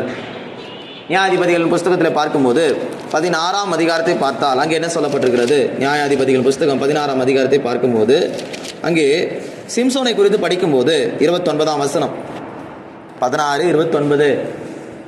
சிம்சோன் அந்த வீட்டை தாங்கி நிற்கிற 2 நடுத்தூண்களில் ஒன்றை தன் வலது கையினாலும் மற்றொன்றை தன் இடது கையினாலும் பிடித்துக் கொண்டு, என் ஜீவன் பெலிஸ்தரோடே கூட போதும், அவனால் கொல்லப்பட்டவர்களை பார்க்கிலும் அவன் சாகும்போது அவனால் கொல்லப்பட்டவர்கள் அதிகமாக இருக்கிறாள் என்று 30ஆம் வசனத்தில் படிக்கிறோம். சிம்சோனுடைய கடைசி நேரம் அவனை 2 பக்கம் என்ன பண்ணிட்டாங்க, வீட்டு தூண்ல கட்டியாச்சு. 2 கண்ணும் போயிருக்கான, பார்வை போயிருச்சு. இப்போ அவனை வேடிக்கை காட்ட கொண்டு வந்துட்டாங்க. அபிஷேகமும் போச்சு, வல்லமையும் போச்சு, எல்லாம் போச்சு. 2 கையை சிறை பிடிச்சிருக்கிறாங்க. இப்போ இவன் கைகள் 2 பக்கம் கட்டி வச்சிருக்குது. இப்போ இவனால் ஒன்றும் செய்ய முடியாது. இப்போ அவனை வேடிக்கை காட்டணும், அந்த ஜனங்களுக்கு மகிழ பண்ணணும், அவங்க கொண்டு வந்து நிறுத்திட்டாங்க. இன்னைக்கு நம்முடைய வாழ்க்கை கூட பலருடைய வாழ்க்கை அப்படி பலருக்கு வேடிக்கை பொருளாக, நிந்தையாக, அவமானமாக, சத்துரு நம்மை பரியாசம் பண்ற நிலைமைக்கு சத்துரு கொண்டு வந்துட்டான். உங்க தரிசனத்தை இழந்திருக்கலாம், உங்களுடைய ஆவிக்குரிய மேன்மைகளை இழந்திருக்கலாம், அபிஷேகத்தை இழந்திருக்கலாம், ஜபஜீவியத்தை இழந்திருக்கலாம், கத்தோட உள்ள உறவை இழந்திருக்கலாம், தேவனுள்ள விசுவாசமான ஒரு பார்வையை நீங்க முற்றிலுமாக சத்துரு உங்களை விட்டு எடுத்திருக்கலாம். இங்கே சொல்லப்பட்டது கைகளை அவனுங்க கட்டி போட்டாங்க, சங்கிலிகளால கட்டி அவனை இறுக்கமா கட்டி வச்சுட்டாங்க. இவனால ஒன்றும் செய்ய முடியாது. கண் பார்வையா இருந்தா கூட ஓடலாம், கண்ணும் பார்வை இல்லை, கையும் கட்டியாச்சு, ஒன்றும் செய்ய முடியாத நிலவரத்தில் சிம்சோன் காணப்படுறான். அப்ப ஆண்டவருடைய சமூகத்தில் அவன் கேட்கிற, ஆண்டவர் இந்த ஒரு விஷயம் மட்டும் நம்முடைய ஆவினால என்னை பலப்படுத்தும், இந்த பெலிஸ்தருடைய ஜனத்தோடு நான் மடியக்கூடாது. அவன் சொல்லி 2 கரங்களை இழுத்தான். அந்த இருந்ததான அலங்கம், வீடு எல்லாம் இடிந்து விழுந்து அவன் உயிரோடு இருக்கும் போது கொல்லப்பட்டவர்களை பார்க்கலாம், அவன் மரித்த போது அவனால் கொல்லப்பட்டவர்கள் அதிகம் என்று நாம் அங்கே படிக்கிறோம். இது எதை காண்பிக்கிறது? தூண்களை அவன் இழுத்தான். இது எதை காண்பிக்கிறது? நமக்கு விரோதமா இருக்கிற அஸ்திபாரங்களை, தடைகளை, நமக்கு விரோதமா இருக்கிறதான சூழ்ச்சிகளை இழுக்கிறதான வல்லமை உங்க வலதுகரம் சரியா இருந்தா எப்பேற்பட்ட தடையை உங்களால் இழுத்து தள்ள முடியும். எப்பேற்பட்ட போராட்டி இழுத்து தள்ளலாம், எப்பேற்பட்ட சூழ்நிலையை தாண்டலாம். நீங்க நம்மளால முடியுதா? உங்க வலதுகரம் சரியா இருந்துச்சுன்னா நீங்க இழுக்கலாம். அவனுக்கு அவன் கண் பார்வை போயிருச்சு, ஆனா கை சரியான பலத்தோடு இருக்குது. கர்த்தருடைய ஆவியான இறங்கின உடனே அந்த பலம் கரங்களுக்குள்ள இறங்கின உடனே ஒரு இழுத்தான். அப்படியே 2 தூணு சாஞ்சி விழுந்து அங்க இருந்த ஜனங்க எல்லாரும் மரித்து போனாங்க. சத்துருக்கள் எல்லாம் தள்ளப்பட்டாங்க. எந்த இடத்துல வேடிக்கை பொருளாக நிறுத்தப்பட்டானோ அந்த ஜனங்கள் யாவரும் அவனோடு கூட மடிந்து போனார்கள். எப்படி இருக்கும் அந்த அபிஷேகம்? யோசிச்சு பாருங்க. உங்க வலதுகரம் சரியா இருந்தா உங்களை கட்டி வைத்திருக்கிற கட்டுகளை உங்களால் அறுக்க முடியும். உங்க வலதுகரம் சரியா இருந்தா உங்களை நிப்பாட்டி வைத்திருக்கிறதான வேடிக்கை பொருளா உங்களை அவமானப்படுத்தின இடத்துல கர்த்தர் அந்த ஜனங்களை உங்களுக்கு முன்பாக சந்திக்கிறத நீங்க பார்க்க முடியும். அப்போ இந்த வலதுகரம் என்பது இங்கே குறிப்பிடப்பட்ட வசனத்திலிருந்து நாம் பார்க்கும்போது இது கட்டுகளை அறுப்பது அல்லது தடைகள், சூழ்ச்சிகளை தாண்டுவதை நாம் பார்க்கலாம். இன்னைக்கு எத்தனை கட்டுகளுக்குள்ள சிங்கிருக்கிறீங்க. சில சொல்றாங்க செய்வினை பண்ணிட்டாங்க, மாந்திரிகம் பண்ணிட்டாங்க, ஏவல் பண்ணிட்டாங்க, எனக்கு வச்சுட்டே இருக்கிறாங்க, என்னால் எழும்ப முடியல, இப்படி கட்டிட்டான் அப்படி கட்டிட்டான். உன் வலதுக்காரம் உனக்கு சரியா இருக்குமானா நீ உன் கரத்தை கொண்டு அதை இழுத்து ஒன்றும் இல்லாமல் போட முடியும். ஏன்னா உனக்குள்ள இருக்கிற அபிஷேகம் உன் கரத்தை சரியான விதத்தில் பயன்படுத்தும். அப்ப கரங்கள் என்பது கட்டுகளையும் சூழ்ச்சிகளையும் தடைகளையும் முறியடிக்கிறதான வல்லம். இன்னைக்கு சூமினதான வலது கையை இருந்தா கர்த்தரும் கையை மாற்றும்படி விரும்புகிறார். அதைத்தான் நான் உங்களுக்கு சொல்லிட்டு வரேன். நீங்க வசனத்துல சரியா விளங்கிட்டீங்கன்னா நீங்க ஒவ்வொரு ஆசீர்வாதத்தையும் பெற்றுக்கொள்ளலாம். அப்போ இங்க சொல்லப்பட்டிருக்கிறது, சிம்சோன் ஆண்டவரே என்னை ஒரு விசை ஆவினால் பலப்படுத்தும். எனக்கு நீங்க கேட்க வேண்டியது ஒன்று இருக்குது, என்கிட்ட பலன் இல்லை, என் கரை சூம்பி கையை போட்டிருக்கு, என்கிட்ட பலன் இல்லை ஆண்டவரே, இந்த கட்டுகள் இருந்து என்னால் வெளியே வர முடியல, என்னை கட்டி வைத்திருக்கிறான் பிசாசு, ஒரு விடுதலை இல்லை, ஒரு சமாதானம் இல்லை, பிசாசு என்னை நிறுத்தி என்னை வேடிக்கை பொருளா மாத்துறான், மற்றவங்களை அவமானப்படுத்துறாங்க, என்னை தலை குனிவு படுத்துறாங்க, என் தலையை நிமிர பண்ணும். நீங்க ஜெபம் பண்ணி பாருங்க. அப்போஸ்தலர் நடவடிக்கைகளை பார்க்கும்போது பவுல் சீலாவும் இப்படி தான் கட்டி வைத்திருந்தாங்க. இது உங்க எல்லாருக்கும் தெரிஞ்ச பரிச்சயமான வசனங்கள் தான். அவங்கள தலைகீழா வச்சிருந்தாங்க. இவங்களாவது பரவாயில்ல, சிம்சோனை நேரம் வச்சிருந்தாங்க. ஆனா பவுல் சீலாவும் எங்க வச்சிருந்தாங்கன்னா தலைகீழா வச்சிருந்தாங்க. அப்போஸ்தலர் நடவடிக்கைகளை பார்க்கும்போது நம்ம எல்லாருக்கும் தெரிஞ்சதான பகுதி தான். அப்போஸ்தலர் நடவடிக்கைகள் பார்க்கும்போது அங்கே அவைகள் சொல்லப்பட்டிருக்கிறது. பவுலும் சீலாவையும் அவங்க என்ன செஞ்சுட்டு இருந்தாங்க, தலைகீழாக கொண்டு போய் அடித்து வைத்து கொண்டிருந்தார்கள். அப்போ தேவன் என்ன செய்தாரு, அங்கே உள்ள இறங்கி கர்த்தர் அற்புதத்தை செய்ததாக படிக்கிறோம். வேதவசனத்தை பார்க்கும்போது அப்போஸ்தலர் நடவடிக்கைகள் நீங்கள் உங்கள் வாழ்க்கை அது மாறணும். அதுக்கு தான் நம்ம இதெல்லாம் சொல்லிக்கிட்டு வர்றது. கர்த்தருடைய பரிசுத்த நாமத்துக்கு மகிமை உண்டாவதாக. 16:9-10 படிங்க.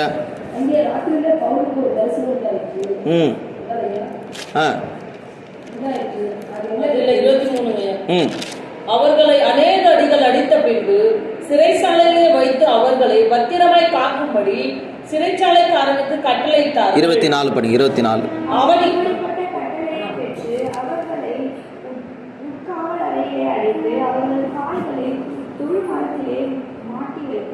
எங்க வச்சாங்க?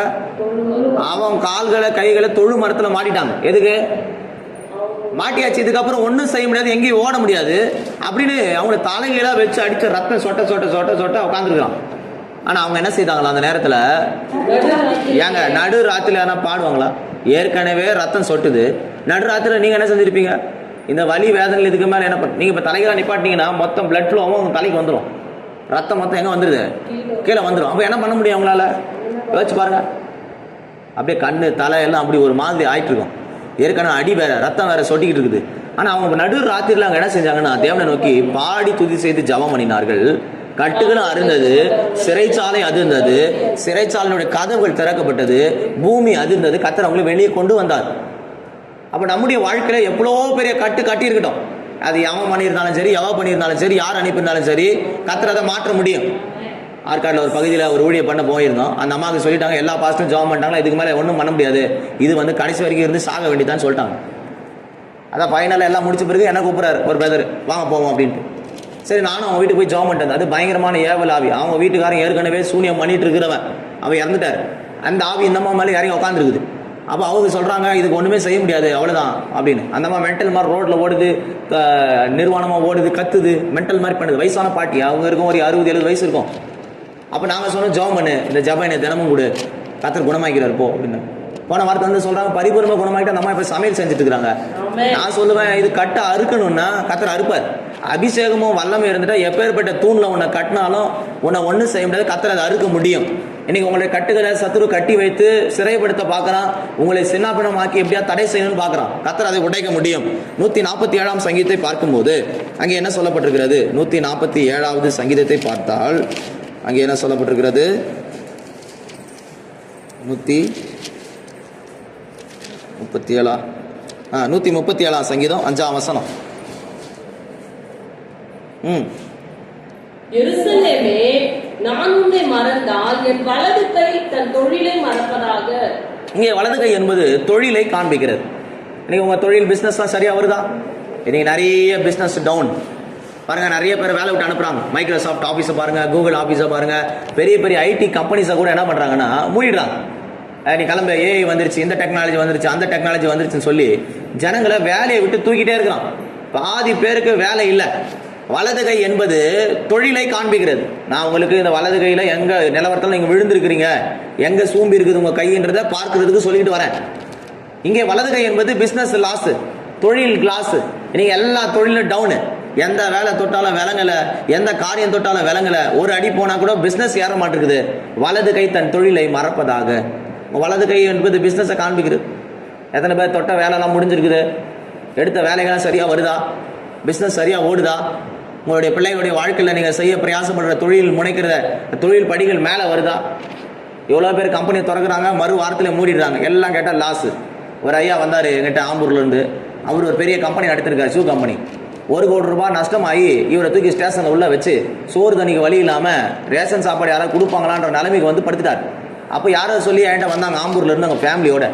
நைட்டு 12 மணிக்கு அவங்க வீட்டை போய் சந்திக்கிறோம். 12 மணிக்கு சந்திச்சா ஜோம் பண்ணா செய்வினை பண்ணி ஒரு பாய் ஏவி விட்டுருக்குறான். இவங்க பிஸ்னஸ் லாஸ் ஆக முடியும். 2 பேரும் மனைவி கணவன் தான், 2 பேரும் ஆடுறாங்க. 12 மணி நைட்டுக்கு சொல்கிறேன். 2 பேரும் என்னன்னு கேட்டால் மாத்திரை வாங்கி வச்சிருக்கு சாகிறதுக்கு. இப்போ நான் 12 மணிக்கு போகலன்னா நாளைக்கு காலையில் அவங்களுக்கு அடக்காரங்க தான். கர்த்தர் எப்படி கொண்டு போகிறார் பாருங்க. நான் கன்வென்ஷன் முடிச்சுட்டு 12 மணிக்கு நாங்கள் வீட்டுக்கு கிளம்பலான்ற நேரத்தில் அவங்க வீட்டுக்குள்ளே நடிமேல் சொல்கிறாங்க, எங்கள் பேக்கில் மாத்திரை வச்சிருக்கிறோம். அப்போ ஜபம் பண்ணிவிட்டு நீ ஞாயிற்றுக்கிழமை வந்துரு அப்படின்னு சொன்னால் மறுநாள் வந்தாங்க. அவங்க ஞாயிற்றுக்கிழமை வரலாம், மறுநாளே வந்துட்டாங்க ஃபாஸ்டிங்கோட. ஜபம் பண்ணா அழுண்டுது உளுண்டுது, அந்த குடும்பத்தையும் நாசம் பண்ணி வச்சிருக்கான். வேலை இல்லை, பிள்ளைங்கிட்ட அவமானம், பிள்ளைங்க ஒரு வேளை சோறு இல்லை, மூட்டை தூக்கி சாப்பிடுன்னு அவன் பிள்ளை சொல்லியிருக்கான். குடும்பம் எல்லாம் நல்ல பணக்கார குடும்பம் தான், ஆனால் எல்லாமே ஒன்றும் செய்ய முடியல. ஆனால் ஜபம் பண்ண பிறகு அவர் கேட்ட இடத்துல கம்பெனியில் வேலை கிடைச்சிது. எந்த மகன் வெளியே விட்டு துரத்துவான்னு சொன்னான், அவன் வந்து மாசம் அவனுக்கு பணம் தரேன்னு சொல்லியாச்சு. இப்போ குடும்பம் சமாதானம் ஆயிடுச்சு. அதனால் இப்போ ஆண்டவரையும் விட்டாரு, நம்மையே மறந்துட்டா, சபையை மறந்துட்டான். இன்னைக்கு நிறைய குடும்பங்கள் அப்படித்தான் என்ன செய்யறாங்கன்னா, தொழில் லாஸ் ஆகும்போது போராட்டங்களை சந்திக்கும் போது மரணத்தை சந்திக்கலாமா, தற்கொலை பண்ணிக்கலாமா, இல்லை எங்கேயாவது முடித்துக்கலாம்னு நினைக்கிறாங்க. இல்லை, உன் வலது கை சரியான விதத்தில் சூம்பி இருக்கிறது, வலது கையை சரிப்படுத்துகிற ஒரு நேரம் வந்திருக்கிறது. இன்னைக்கு உங்க பிசினஸ் லாஸ் ஆகியிருந்தா உன் கையை பிசாசு சூம்பின கையா வச்சிருந்தா தேவனுக்கு சொல்லுங்க, கத்த உன் கையை சுகமாக்குற ஒரு நேரம் காலம் இன்னைக்கு வந்திருக்கிறது. ஏசியா 41ஆம் அதிகாரம் 10ஆம் வசனத்தை பார்க்கும்போது, நேரம் இல்லை கொஞ்சம் சீக்கிரமா படிங்க. ஏசியா 41ஆம் அதிகாரம் 10ஆம் வசனத்தை படிக்கும்போது,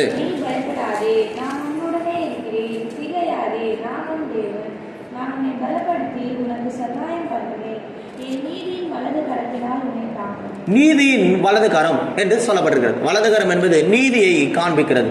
இன்னைக்கு நமக்கு எத்தனையோ விதத்துல நீதி நியாயத்தை எதிர்பார்க்கிறோம். நம்மகிட்ட எல்லாருமே அநியாயம் தான் பண்றாங்க. நீங்க சொல்றீங்க என்கிட்ட யாருமே நீதி நடந்துகிட்டு இருக்க மாட்டாங்க, நான் எவ்வளவு முயற்சி பண்றேன், எனக்கு நீதி கிடைக்கல, இந்த கோர்ட்டுக்கு போலாமா நினைக்கிறேன், அந்த போலீஸ் ஸ்டேஷனுக்கு போலாமா நினைக்கிறேன், இல்ல இவங்களை வச்சு பேசலாமா நினைக்கிறேன், எனக்கு யாருமே நியாயம் செய்ய மாட்டாங்க, அநியாயமா பேசுறாங்க, என்னை பழிக்கிறாங்க, இதை நம்ம சொல்லிக்கிட்டே வரோம். எனக்கு உங்க வலதுகாரம் சரியா இருந்தா உங்களுக்கு கத்த நீதி செய்ய முடியும். உங்க நீதி எல்லாம் சூமின கையை போல சுருக்கப்பட்டு எல்லா ஜனங்களாலும் அநீதியாக அவமானப்படுத்தப்பட்டு அநியாயமாக பேசப்படுகிற ஒரு சூழ்நிலைக்கு நீங்க வந்திருக்கிறீங்க. கர்த்தர் உங்க கரங்களை இன்னைக்கு சரி செய்யும் போது, இந்த வலது கரத்தை குணப்படுத்தும் போது, இன்னிலிருந்து உங்க கரம் நீதியின் கரமாய் மாறும். இது கர்த்தருடைய கரம், இது நீதியின் கரம். அவரே தம்முடைய கரத்தை பிடிக்கிறார். எனக்கு உங்களுடைய வலது கரத்தை பிடித்து, கர்த்தராகிய நான் உன் வலது கரத்தை பிடித்து உன்னை நடத்துவேன் என்று வேதவசனம் சொல்லியிருக்கிறது போல, உங்க வலது கரத்தை பிடித்து உன்னை நீதியின் பாதையில் நடத்துவார். வசனம் சொல்லுது, அவர் என்னை நீதியின் பாதையில் நடத்துவார் என்று சங்கீதக்காரன் சொல்லுகிறான். நமக்கு ஒரு பாதை இருக்குது, அது நீதியின் பாதை. அந்த நீதியின் பாதையில் நீதி உண்டு. அதுல எந்த எதிர்மறையான அநியாயம் இல்லை, அதுல எதிர்மறையான நமக்கு விரோதமான அநீதி இல்லை. நம்ம அநீதி விளைக்கிறவங்க அநீதியான சம்பவம் நடக்கிற எல்லா காரியங்களும் கர்த்தரால மாற்ற முடியும். அப்போ வலது கை சூமினது என்பது அநீதியான கரங்கள், நீதியை இழந்திருக்கிறதான காரியங்கள். இன்னைக்கு எத்தனையோ பேர் பாருங்க, போலீஸ் ஸ்டேஷன்ல, கோர்ட்ல, கேஸ்ல இப்படிலாம் உட்காந்துருக்குறாங்க. நேற்றுக்கு ஒரு சகோதரி எனக்கு ஃபோன் போட்டாங்க, ஒரு 11 o'clock இருக்கும் நைட்டு. ஃபோனை போட்டு ஒரு பொண்ணை 42 லட்ச ரூபா பணம் கொடுத்து நகையை கொடுத்து கல்யாணம் கட்டியிருக்கிறாங்க. ஆனால் அவன் 3 நாள் கூட கொடுத்துன பண்ணல, இன்னும் 50 லட்ச ரூபா வேணும், இன்னும் கார் வேணும். இதெல்லாம் கேட்ட உடனே அந்த அம்மா 3 நாள் எங்கே வந்துருச்சு, வீட்டுக்கு வந்துருச்சு. பையன் தஞ்சாவூர், வத்தலக்குண்டு, பொண்ணு திருச்சி. ஏதோ கேட்டாங்களேன்னு கொடுத்தா அவன் கட்சியில் ஒரு எக்ஸ்-MP மிரட்டுறான், ஒன்றும் செய்ய முடியல. எவ்வளோ அமௌண்ட் கொடுத்துருக்குது, ஏற்கனவே 42 லட்சம் 3 நாள் வந்துருச்சு. இப்போ கல்யாணம் பண்ண முடியல, டைவர்ஸ் அப்ளை பண்ண முடியல. எப்படி இருக்கும் சிச்சுவேஷன் யோசிச்சு பாருங்க. இப்போ நீதி நியாயம் கிடைக்கிறதுக்கு அந்த ஜனத்துக்கிட்ட பேசினா நியாயம் கிடைக்குமா? கிடைக்கல, கொடுக்க முடியாதுதான் சொல்லுவான். இன்னைக்கு உலகத்துல நீதி நியாயம் எல்லாம் ஈடுபட்டு போய்விட்டது. இன்னைக்கு வலதுகரம் சூமினர்களாகத்தான் ஜனங்க வாழ்ந்துகிட்டு இருக்கிறாங்க. ஆனா நம்முடைய தேவனுடைய வலதுகரம் என்பது நீதினால் நிறைந்திருக்கிற வலதுகரம். இன்னைக்கு உங்க கரத்தை அவர் நீட்டும் போது இன்னிலிருந்து உங்களுக்கு நீதி கிடைக்கும். நீங்க எங்கெல்லாம் நீதி கிடைக்காம இருக்குதோ, நியாயம் கிடைக்காம இருக்குதோ, எந்த ஜனத்துல நீதி எதிர்பார்க்கிறீங்களோ அந்த இடத்துல கர்த்தர் நீதி செய்வார், நமக்காக அவர் நியாயம் செய்வார். நம்ம வசனத்தில் படிக்கும்போது சீக்கிரமாய் அவருக்கு நியாயம் செய்வார் என்று வேதத்தில் படிக்கிறோம். யோவான்ல படிக்கும்போது சீக்கிரமாய் அவருக்கு நியாயம் செய்வார் என்று படிக்கிறோம். நேரமில்லை எல்லாத்தையும் விளக்குறதுக்கு. கர்த்தர் நமக்கு நியாயத்தையும் நீதியையும் செய்கிறவர். நம்முடைய வலதுகாரம் சரியா இருக்கும்போது நீதி நியாயம் உண்டாகும். அப்போஸ்தலர் நடபடிகள் 3ஆம் அதிகாரத்தை பார்க்கும்போது அங்கே என்ன சொல்லப்பட்டிருக்கிறது? அப்போஸ்தலர் நடபடிகள் 3ஆம் அதிகாரம், வேகமாட்டு படிக்கணும். 3ஆம் அதிகாரத்தை பார்க்கும்போது 7ஆம் வசனம். வலது கையினால் அவனை பிடித்து தூக்கி விட்டான். உடனே அவனுடைய கால்களும் கரடுகளும் பலன் கொண்டது. இது நம்ம எல்லாருக்கும் தெரிந்த பகுதி தான். தாயின் வயிற்றிலிருந்தே சப்பானியாய் பிறந்த ஒரு மனிதன் அலங்கார வாசல் என்ற வாசல் அருகே உட்கார்ந்து கொண்டு வந்தான். உட்காந்துக்கிட்டு அவன் என்ன கேட்டிருந்தானா, யாராவது சோறு போடுவாங்களா, பிச்சை போடுவாங்களான்னு உட்காந்துட்டு டெய்லியும் எதிர்பார்த்துக்கிட்டு உட்காந்துருக்கான். ஒவ்வொரு நாளும் பிச்சை தான் அவனுக்கு வாழ்க்கை. அப்படி இருக்கிற ஒரு நாள்ல பேதுரு யோவான தேவாலயத்துக்கு புறப்பட்டு வராங்க. அவன் இடத்துல அவன் எதிர்பார்க்கறான், பிச்சை ஏதாவது போடுவாங்களா. அவன் சொன்னா, என்கிட்ட என்ன இல்லை, வெள்ளியும் இல்லை பொண்ணும் இல்லை, நீ எதிர்பார்க்கிற எந்த காரியம் என்கிட்ட இல்லை, என்கிட்ட இருக்கிறதான ஒன்றை உனக்கு தரேன், நசரனாகிய இயேசுவின் நாமத்தில் எழுந்து நட என்று சொல்லி அவன் வலது கரத்தை பிடித்து தூங்கினார்கள். அவன் கால்களும் கைகளும் கரடுகளும் இருந்துமான அந்த கால் கை சரி ஆக்டிவேஷன் ஆயிடுச்சு. இன்னைக்கு டாக்டர் கூட ஒரு ஆப்ரேஷன் பண்ணா கை காலுக்கு டைம் கொடுக்குறான். பிசியோஸ் பண்ணணும், பிசியோதெரப்பி பண்ணாதான் அந்த சர்ஜரி பண்ண கையும் காலும் மூவ்மெண்ட்டே வருது. நரம்பெல்லாம் சரி வரல, தசையெல்லாம் சரி வரல. அவன் பிறந்ததே தாய் வயிற்றிலிருந்து வரும்போதே சப்பானி. அப்போ அவன் கை காலு நரம்பு எலும்பெல்லாம் எப்படி இருந்திருக்கும்ன்றத கொஞ்சம் கனவுல நீங்க சிந்தித்து பாருங்க. எதுவுமே அங்க வேலை செய்யறதுக்கான வாய்ப்பு இல்லை. ஆனா கர்த்தர் பாருங்க, ஒரு வார்த்தை பிடிச்சு கரம் பிடிச்சு தூக்குனாரு, கை காலு எலும்பு நரம்பு மொத்தம் நேரம் நிக்குது. 7ஆம் வசனத்தில் சொல்லப்பட்டிருப்பது கால்களும் கரடுகளும் பலன் கொண்டது. இன்னைக்கு கர்த்தர் நம்முடைய வலது கரத்தை தூக்கணும். வலது கர சூமினது என்பது நம்முடைய கரங்கள் கர்த்தருடைய கரத்தோடு இணைய முடியாதான ஒரு வாழ்க்கையை காண்பிக்கிறது. வலது கரம் என்பது நீட்ட முடியல. அவனால் பாருங்க அந்த வலது கரத்தை தூக்கி பிடிக்க முடியல. கர்த்தர் சொன்னா வலது கரத்தை நீட்டு. இவன் அவனை பிடிக்கணும்னா வலது கரத்தை நீட்டணும். இன்னைக்கு நம்முடைய வலது கரம் கர்த்தரை எதிர்பார்த்து நீட்ட முடியல. வசனம் சொல்லுகிறது, எல்லா இடங்களிலும் உங்கள் கரங்களை தூக்கி ஜெபம் பண்ணுங்க. இன்னைக்கு கரங்களை விரித்து கர்த்தர் நேரம் உங்க வலது கரத்தை உங்க கையை கர்த்தர் நேரம் விரித்து ஜெபம் பண்ணுங்கன்னு சங்கீதக்காரன் சொல்றான். எல்லா இடங்களிலும் நம்ம அப்படி செய்ய முடியுமா? இவன் கரத்தை நீட்டினா தான் அவன் கரத்தை தூக்க முடியும். இன்னைக்கு நம்முடைய வாழ்க்கையில் நம்ம கரம் எத்தனை காரியத்தில் கர்த்தருக்கு நேரம் நீட்டி இருக்கிறோம்? நம்முடைய கரம் எப்போ பார் நீட்டுற இடம் எது தெரியுமா? மனுஷன் தான். அக்கா ஒரு 5000 கொடுங்க, அம்மா ஒரு 10,000 கொடுங்க, எதிர் வீடு, பக்கத்து வீடு, சைடு வீடு, சீட்டு கொடுக்குறவன், லோன் கொடுக்குறவன். நம்ம கையெல்லாம் யாரை நோக்கி பார்க்குதுன்னா மனுஷன் நோக்கி பார்க்கும். இன்னைக்கு உங்க கை சூமினதா இருந்தா கத்தரை நோக்கி பார்க்கறத விட்டுட்டு மனுஷன் நோக்கி பார்த்துருப்பீங்க. ஆனால் கத்தர் சொல்றாரு, இன்னைக்கு உங்க கையை சரிப்படுத்தும் போது இன்னிலிருந்து உங்க கை கத்தரை நோக்கி பார்க்கணும். எப்பேற்பட்ட சூழ்நிலை வந்தாலும் சப்பானியை போல உன் வாழ்க்கை கட்டப்பட்டு ஒரே இடத்துல நிலவரத்தில் எழும்ப முடியாமல் இருந்தாலும் உன் கரம் கத்தரோடு கூட இருந்தா கத்தர் பிடிக்கும் போது அவன் கால்களும் கைகளும் இருந்தான கரடுகள் மாதிரி அவன் எழும்பி நின்றான். இன்னைக்கு நம்ம எழும்ப முடியல, இருந்த இடத்துல விட ஒன்றும் பரிதாபமான மோசமா போதே தவிர வாழ்க்கை எழும்ப முடியல. அவன் ஒவ்வொரு நாளும் பிச்சை கேட்டுக்கிட்டு வந்தான். அப்போ ஒவ்வொரு நாளும் அவனுக்கு தேவை இருந்துக்குது. இன்னைக்கு ஒவ்வொரு நாளும் நமக்கு ஏதோ ஒரு தேவை, ஏதோ ஒரு கஷ்டமான சூழ்நிலை, போராட்டம் வந்து இன்னைக்கு காரியம் சந்திக்கப்படுமா, இன்னைக்கு தேவை சந்திக்கப்படுமா, இன்னைக்குடைய பிள்ளைகளுடைய தேவை சந்திக்கப்படுமான்னு ஏதோ ஒரு பிச்சை கேட்கறது போல நம்முடைய வாழ்க்கை மாறி இருந்தது. இது எது வரைக்கும் நாம் கரங்களை நீட்டும் வரைக்கும். இன்னைக்கு நம்முடைய கரங்கள் சூமினதாக கரம் நீட்டாமல் இருந்தால் கத்தர் அற்புதத்தை செய்ய மாட்டார். கரங்களை கத்தருக்கு நேராக விரித்து தூக்கி கூப்பிடும் போது கத்தர் தம்முடைய கரங்களை பிடித்து நம்மை தூக்கிடுவார். பேதுரு யோவான் அவன் கையை பிடித்து தூக்கின உடனே அவன் எழும்பி நின்றான். இனியில இன்னும் உங்க வாழ்க்கை எழும்பி நிற்கணும். இனி ஒருபோதும் உங்க கைகள் தளர்ந்து போனதாக சப்பானியை போல உட்காரக்கூடாது. இன்னைக்கு இன்னும் உங்க சப்பானியான ஊனமான உன் கை, காலு, கரடுகளை கத்த தொடும்படி விரும்புகிறார். கலாத்தியர் புஸ்தகத்தை பார்க்கும்போது 2ஆம் அதிகாரத்தில் அங்கே என்ன சொல்லப்பட்டிருக்கிறது? கலாத்தியரின் புஸ்தகம் 2ஆம் அதிகாரத்தை பார்த்தால், சீக்கிரம் படிக்கணும். கலாத்தியர் புஸ்தகம் 2ஆம் அதிகாரம், அங்கே என்ன சொல்லப்பட்டிருக்கிறது? நாம் வலது கரத்தை குறித்து நாம் சிந்தித்துக் கொண்டு வருகிறோம். 2:9 வசனம். எனக்கு அளிக்கப்பட்ட கிருபையை அறிந்து நாங்கள் விருத்த சேதனம் உள்ளவர்களுக்கும் நாங்கள் புறஜாதிகளுக்கும் பிரசங்கிக்கும்படி அந்யோன்ய ஐக்கியத்திற்கும் அடையாளமாகவும் எனக்கு பர்னபாவுக்கு வலது கை கொடுத்து. இது எதை காண்பிக்கிறது? இந்த வலது கரம் என்பது கர்த்தருடைய ஊழியத்துக்காக கொடுக்கும் கை. இன்னைக்கு நம்ம கர்த்தருடைய ஊழியத்தை எடுத்து செய்ய முடியவே இல்லை. கையக்கு பிசாசு என்ன பண்ணிருக்கிறான்? சூமின கையை வச்சிருக்கிறோம். நல்லா ஊழியம் பண்ணணும்னு நினைக்கிறோம், வாஞ்சிருக்குது, கர்த்தருக்காக ஏதாவது ஒரு ஆத்து மக்களை சம்பாதிக்கணும், சபையை கட்டணும், ஆத்து மக்களை கொண்டு வரணும்னு நினைக்கிறோம். யோவானுக்கு பர்னபாவுக்கு பாருங்க சொல்லப்பட்டிருக்குது, அவன் வலது கரம் ஊழியம் செய்ய முடியாத தூக்குது. இன்னைக்கு சபையை கட்டணும், ஊழியத்தை செய்யணும், ஆத்து மக்களை கொண்டு வரணும்ன்ற வாஞ்சம் இருக்குதா? இருக்குது. ஆனா பிசாசு என்ன செய்யறான்? நம்ம கையை சூமின கையா வச்சிருக்கிறான், வேலை செய்ய விட மாட்டான். நான் உங்களுக்கு ஒரு 7 காரியத்தை சொல்லிக்கிட்டு வரேன், நேரம் இல்லை, முடிஞ்சது. நான் உங்களுக்கு வலது கையை குறித்ததான 7 காரியங்கள் உங்களுக்கு சொல்லிக் கொண்டு வந்தேன். இந்த 7 காரியத்துல ஏதோ ஒரு காரியத்துல உங்க வலது கை சூமினது போல இருக்கலாம். இன்னைக்கு கர்த்தர் அந்த சூமின கையை மறுபடி குணமாக்க விரும்புகிறார். முதலாவது, வலது கை என்பது ஆசீர்வாதங்களை காண்பிக்கிறது. அதை ஆதியாகமத்தின் 48ஆம் அதிகாரத்திலிருந்து நாம் படித்தோம். இரண்டாவது, நியாயாதிபதிகள் புஸ்தகம் 5ஆம் அதிகாரத்தை பார்க்கும்போது யுத்தங்களை அல்லது போராட்டங்களை போராடுகிற தன்மையை காண்பிக்கிறது. மூன்றாவது, நாம் படித்தோம், தடைகள், சூழ்ச்சிகள், கட்டுகளை இந்த வலது கரம் உடைக்க வல்லமை உள்ளது அது என்பதை நாம் படித்தோம். ஏசாயாவின் புஸ்தகம் 41ஆம் அதிகாரத்தின் 10ஆம் வசனத்தில் பார்க்கும்போது அங்கே வலது கரத்தை குறித்து நாம் படிக்கும்போது என்ன படித்தோம்? 137ஆம் சங்கீத வாசிக்கும் போது நாம் சொன்னோம், அங்கே தொழில்கள், வலது கரம் என்பது தொழிலை காண்பிக்கிறது. அப்ப நம்ம தொழில பிரச்சனை இருக்குது, சூமின கை என்று சொல்லி படித்தோம். ஏசாயா 41ஆம் அதிகாரத்தில் படிக்கும்போது கர்த்தருடைய வலது கரம் நீதி, நம்முடைய நீதியை இழந்திருக்கிறோம், கர்த்தர் நமக்கு நீதியை செய்கிறார் என்று படித்தோம். அப்போஸ்தலர் நடவடிக்கைகள் 3ஆம் அதிகாரத்தில் பார்க்கும்போது அவன் வாழ்நாளெல்லாம் பிச்சை கேட்டுக் கொண்டிருந்தான சப்பானி கையை சுருங்கி போனதாக இருந்தான், கரம் நீட்டப்படாமல் காணப்பட்டது, இனிலிருந்து கரம் நீட்டப்படணும். இது எதை காண்பிக்கிறது?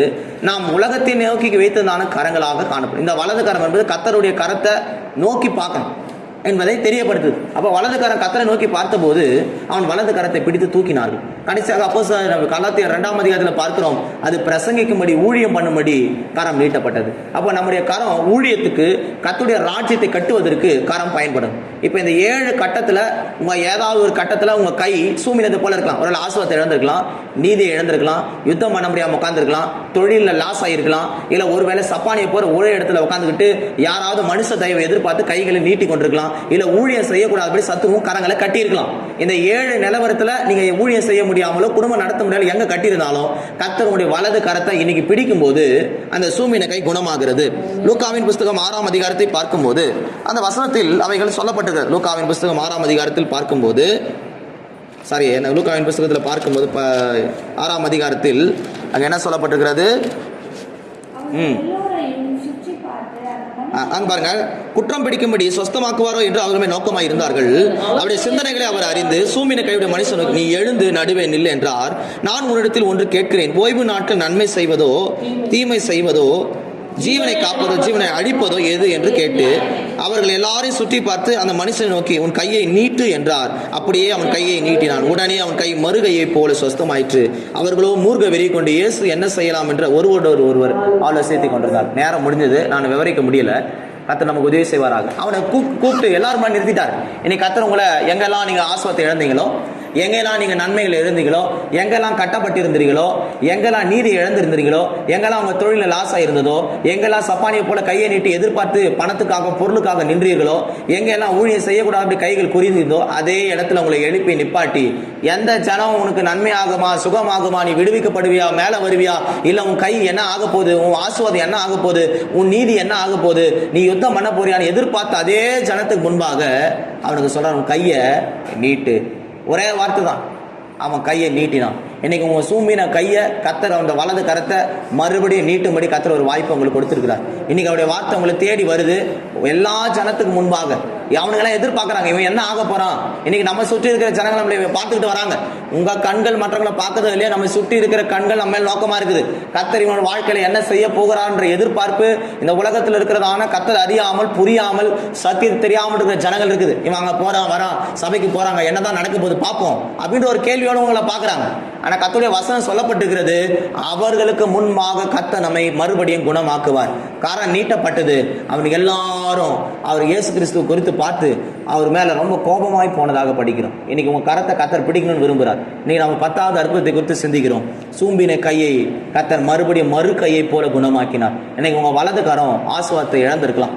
உங்க வலது கரம் யுத்தம் செய்ய முடியாம போராட முடியாம இருக்கலாம். உங்க வலது கரம் உங்க தொழில எல்லாமே இழந்திருக்கலாம், நீதியை இழந்திருக்கலாம், சப்பானியை போல மற்றவங்க கையை எதிர்பார்த்து உட்கார்ந்துட்டு இருக்கலாம். இல்ல நீங்க உங்க வாழ்க்கையில உங்க கரங்கள் தளர்ந்து போய் ஒன்றுமில்லாத ஒரு குன்றி போய் காணப்படலாம். இல்ல ஒரு நம்முடைய வாழ்க்கை இந்த வலது கரத்தை போல ஊழியம் செய்ய முடியாது, கொடுக்க கூடாது, நம்முடைய ஆசுவத்தை இழந்திருக்கலாம்.